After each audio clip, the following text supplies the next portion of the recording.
सरकार के द्वारा हमारे वित्त मंत्री श्रीमान जगदीश देवड़ा जी ने जो बजट प्रस्तुत किया है, ये हमारी सरकार का अद्वितीय बजट है। खास करके जिसके माध्यम से हमने सभी वर्गों की बेहतरी के लिए प्रयास किया है और जो 2047 की हमारी यशस्वी प्रधानमंत्री के माध्यम से $2 ट्रिलियन की जो इकोनॉमी है, अर्थात 250 लाख करोड़ का बजट का जो रोडमैप तैयार किया गया है, उसी सिलसिले में अपने बजट को 5 साल में 2 गुना करने का संकल्प लेकर हम धीरे धीरे आगे बढ़ रहे हैं। मुझे इस बात की प्रसन्नता है, इस दस्तावेज में केवल आंकड़े नहीं है, ये ठोस निर्धारित लक्ष्य है जिसके आधार पर व्यवस्थित प्लानिंग की गई है। गरीब, महिला, किसान, युवा सभी वर्गों की बेहतरी के साथ साथ ये बजट गांव, गरीब और खास करके व्यवस्थित प्लानिंग के भरोसे से मध्य प्रदेश विकास के मामले में एक नई, केवल सड़क पे चलने की स्थिति नहीं है, हवाई उड़ान की तरफ आगे बढ़ेगा। मुझे इस बात की प्रसन्नता है कि जहां इसमें सर्वहितैषी योजना के माध्यम से हमारा राजकोषीय जो अंदाज है, जिसके आधार पर ये बजट को डबल करने का प्लान बनाया गया है, ये बजट पिछले बार से 15% ज़्यादा है, अर्थात 4,21,032 करोड़ का ये बजट है जो आज तक के सारे रिकॉर्ड से बाहर जा रहा है और एक अलग प्रकार की अपनी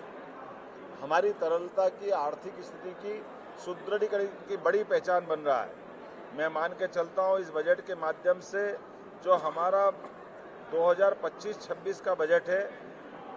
2025-26 के बजट में 24-25 के बजट की तुलना में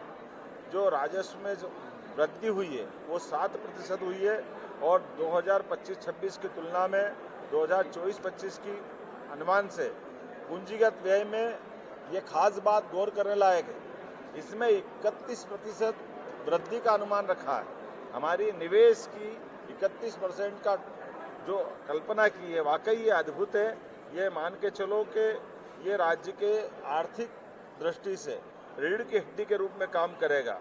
मैं मान के चलता हूँ कि 2025-26 में जो विभिन्न प्रकार के व्यय के बारे में जो प्रावधान किया है, ये 17% अधोसंरचना के लिए, इंफ्रास्ट्रक्चर के लिए हमने 17% की जो इसमें प्रावधान किए हैं, ये पिछली बार के 2024-25 की तुलना में 31% ज़्यादा है। 31% ज़्यादा रखने का मतलब है कि हम सभी प्रकार की व्यवस्थाओं में मूलभूत इंफ्रास्ट्रक्चर पर विशेष ध्यान दे रहे हैं। महिला सशक्तिकरण के लिए भी ये बजट एक बहुत अलग प्रकार का है। ये हमारा खास करके 6 वर्षों में जेंडर बजट का आकार 2 गुना हुआ है, ये उल्लेखनीय है। कृषि और संबद्ध क्षेत्रों में भी हम अपने 2 गुनी छलांग 6 वर्षों में लगाने की तरफ आगे बढ़ रहे हैं। उज्जवल भविष्य के लिए बच्चों के शैक्षणिक, सामाजिक, भावनात्मक, शारीरिक विकास सभी प्रकार से, अर्थात बाल बजट को भी 6 वर्षों में 2 गुना करने का इसमें लक्ष्य दिखाया गया है। लाडली लक्ष्मी योजना के माध्यम से भी हमने एक बार फिर जो अपनी बात कही है कि किसी प्रकार की धनराशि की कमी नहीं आएगी। 18,669 रुपये की राशि का प्रावधान अपने इसमें किया है। लाडली लक्ष्मी योजना, मुख्यमंत्री प्रसूति सेवा योजना, जल जीवन मिशन, जिसमें ड्रिंकिंग वाटर के लिए सब मिलाकर के लगभग 18,500 करोड़ की धनराशि इन माध्यम से भी रखी है। अटल कृषि ज्योति योजना के माध्यम से हमने 13,909 करोड़ का प्रावधान किया है। प्रधानमंत्री कृषक सूर्य योजना के माध्यम से लगभग 447 करोड़ की धनराशि इसमें रखी गई है। मुख्यमंत्री किसान कल्याण योजना के अंतर्गत 5,220 करोड़ की धनराशि, प्रधानमंत्री फसल बीमा योजना के माध्यम से 2,001 करोड़ की राशि, ये खासकर मुख्यमंत्री फसल उपार्जन योजना के माध्यम से 1,000 करोड़ का प्रावधान हमने इसमें किया है और समर्थन मूल्य पर किसानों की फसल पर बोनस का भुगतान के लिए भी 1,000 करोड़ का प्रावधान हमने रखा है। मुझे इस बात की प्रसन्नता है, कृषक उन्नति योजना के माध्यम से 850 करोड़ का प्रावधान और पहली बार लगभग ये हमारा 200% से ज़्यादा प्रगति करते हुए गौ संवर्धन और पशुओं के संवर्धन के लिए 505 करोड़ का, अर्थात गौशालाओं में भी प्रति गौमाता की रोजाना की खर्च की राशि 20 रुपये को बढ़ा करके 40 रुपया रोज करना और साथ ही साथ 5 रुपया प्रति लीटर पे बोनस चालू करना, ये अद्वितीय योजना है जो किसान की समृद्धि में फसल के अलावा अलग से बड़ी भूमिका अदा करेगी। अटल